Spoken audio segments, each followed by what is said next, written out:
One of the reasons I tend to shy away from the labels liberal or progressive to describe my Christian faith is that those positions are very often associated with not believing in things like the physical bodily resurrection of Jesus. And I do believe in the physical bodily resurrection of Jesus. I can't prove it, I can't explain it, but I do believe in it. Whereas often those who proclaim themselves to be liberal or progressive Christians argue that the resurrection was a purely spiritual event and that the body remained lost in a tomb somewhere, or even that the resurrection is just a metaphor for the way that Jesus' love and influence live on in our hearts and in our churches. Now, I'm certainly not here to condemn or criticize such beliefs. Maybe they're even right, and if they are one day somehow proved right, it won't be the end of my faith. But the physical bodily nature of the resurrection seems quite important to me, a bit too important not to be true. At risk of being misunderstood, I might even say that I need it to be true. That's a risk because those of us who believe in it are sometimes criticized for needing it as a kind of crutch to prop up our faith. I don't think it's propping up my faith, especially seeing it can't be proved, wouldn't be much of a prop. And if I had to live without it, I could. But there are still parts of me which at some level need it to be true. And I think the level at which I need it to be true is the level of my own physical body. My physical body needs the physical body of the risen Jesus to be real and true. Questions about the nature of the resurrection, physical or not, are far from new. They have been asked right from the beginning, and the range of views have probably existed among the followers of Jesus within the church right from the beginning. So to be clear, it's not a matter that determines whether somebody is a real Christian or not. We all accept that whatever the resurrection was, it's a mystery beyond our comprehension. So followers of Jesus can be all over the shop in their beliefs and feelings about this.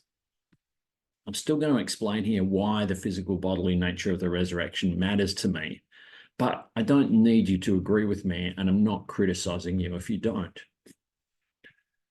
One of the reasons that I accept that it doesn't matter that much is that followers of Jesus can hold different views, and that followers of Jesus can hold different views on this, is that none of us now get to experience the resurrection of Jesus as a physical bodily reality, even if that's what it once was. Christian faith is about who we follow and how, not about the details of what we believe to have happened in the past. The Apostle Paul claims that the risen Jesus appeared to more than 500 of his followers between his resurrection and his ascension. So those 500 were the last and only people to have encountered the physical reality of the resurrection, whatever it was. And probably most of those 500 didn't actually touch him, as he invites some of his followers to do in both tonight's gospel reading and in last week's. The rest of us, ever since then, have had to do without that experience. And last Sunday, we heard Jesus speaking of exactly that when he said to the Apostle Thomas, "Have you believed because you have seen me? Blessed are those who have not seen and yet have come to believe." However, in both gospel accounts, tonight's and last week's, the writers are directly addressing the question of whether the resurrected Jesus had a physical body, and both are answering with a clear yes. They're even saying that the physical body of the risen Jesus is the same body that he had when he was crucified. "Look at my hands and my feet. See that it is I myself. Touch me and see." We don't usually look at people's hands and feet to identify them. We look at faces.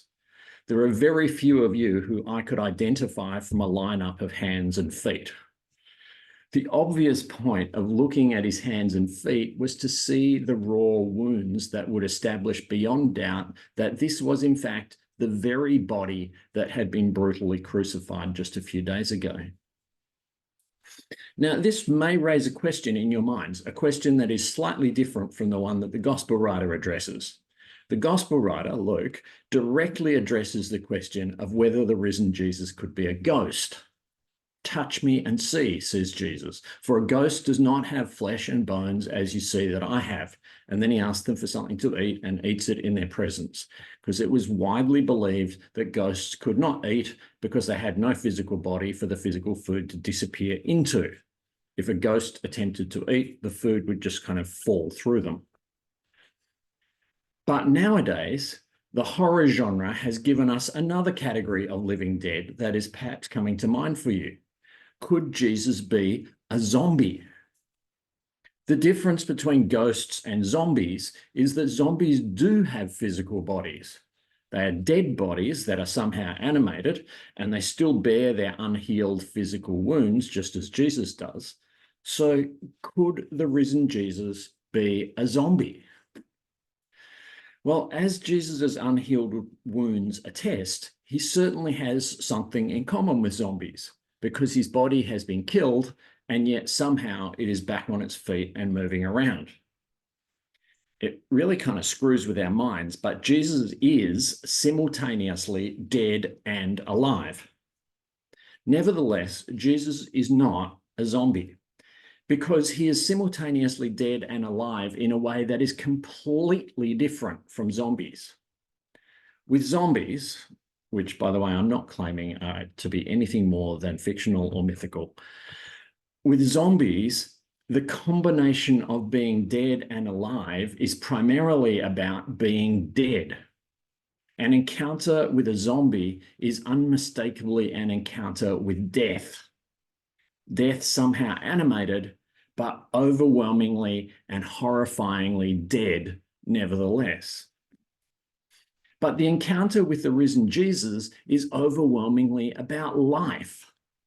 Certainly his body still bears the clear marks of death, but it is death rendered powerless and irrelevant by the overwhelming presence and force of life.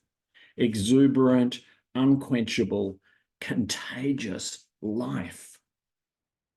Jesus is, if you like, the exact opposite of a zombie. And the reason that we don't have a category to describe this opposite is that Jesus is the only person ever to have inhabited this category. His resurrection is historically unique. We will all share in it. But so far, Jesus is the only one who has. So, getting away from the silliness of zombie speculation and the like, why do I personally find it so important to believe and continue to think of the resurrection of Jesus as a physical bodily thing? If we can't experience it as such, why would it matter enough for me to bother preaching about it this evening? Well, let me unpack a few reasons. One reason is that even before the death and resurrection of Jesus, his physical body was really important. What we call the incarnation, the presence of God in human flesh, in a human body, is one of the things that most sets Christianity apart from many other religions. And far too often, we've seen Christians downplaying this and trying to turn Christianity into one of those religions that has a really negative or dismissive view of human bodies. We get this really negative binary where the spiritual is good and all that really matters, and the body is bad and to be looked down on. The Judeo-Christian tradition at its best has not got sucked into this.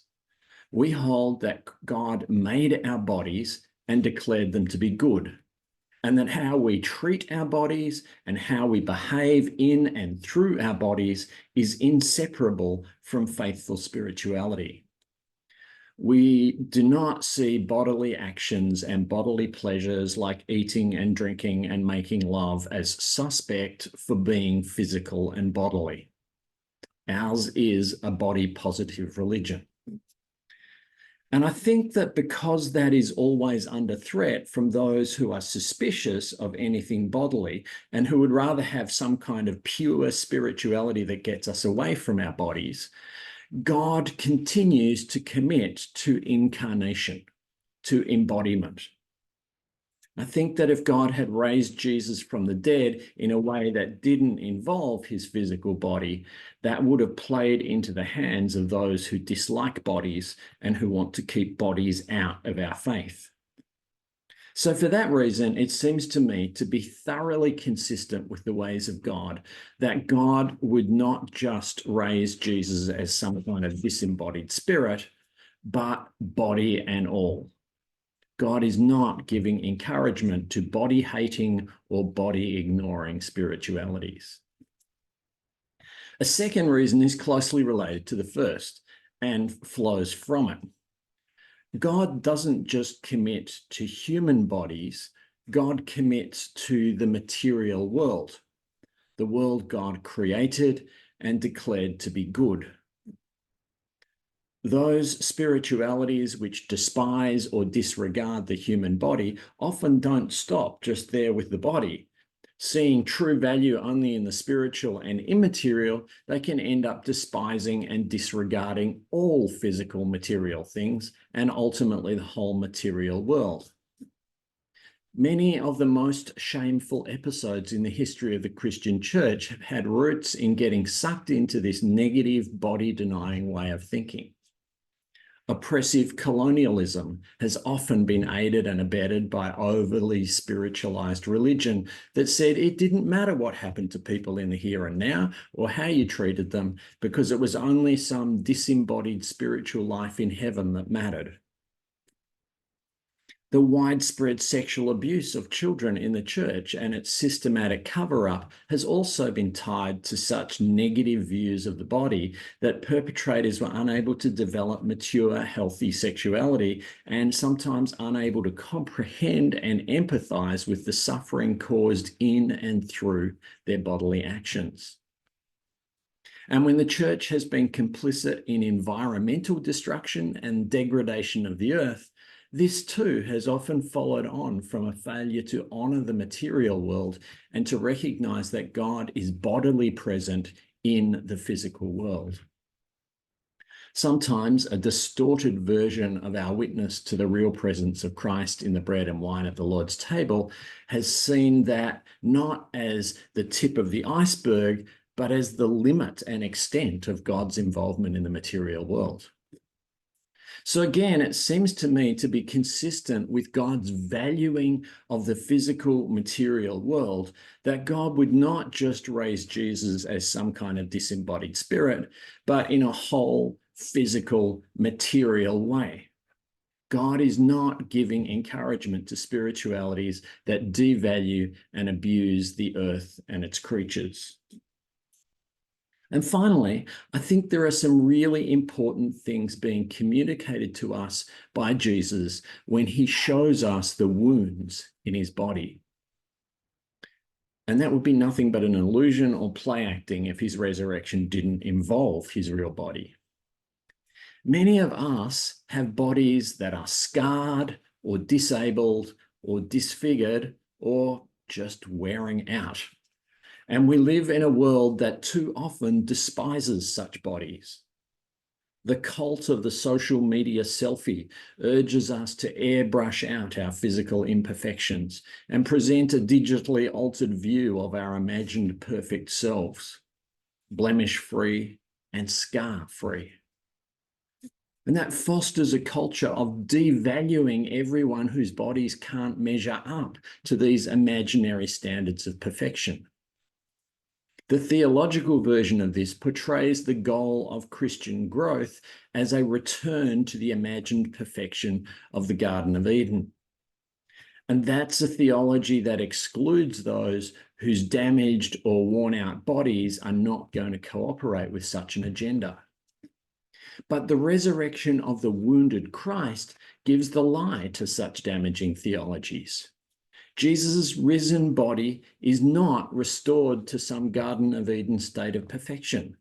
It is permanently wounded and scarred and disabled.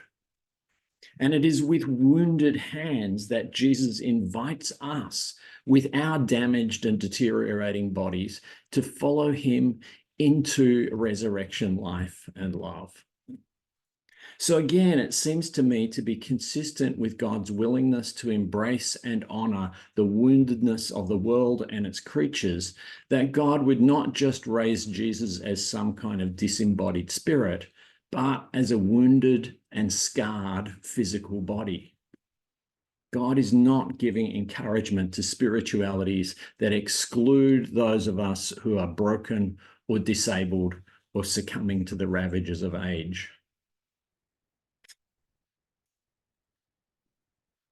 While we followers of Jesus were still hidden away in an upstairs room with all our confusion and grief and fear, Jesus himself stood among us and said, "Peace be with you." We were startled and terrified and thought we were seeing a ghost or a zombie, a disembodied spirit, a spiritual phantasm unconnected to our physical world. But Jesus said to us, "Why are you frightened? And why do doubts arise in your hearts? Look at my hands and my feet. See that it is I myself, wounded and killed, but fully alive and here for you. Touch me and see, for a ghost does not have flesh and bones as you see that I have. And fill your lungs with my breath of overwhelming aliveness, for a zombie does not exude life, love, and more life as you can feel I do." And when he had said this, he showed us his hands and his feet and breathed glorious life into us and around us. And in our joy and disbelief and wonder, in our hunger and grief and brokenness, and in our scarred and failing bodies, and in our suffering and abused world, we found that Jesus was with us, fully with us, and astonishingly alive to it all.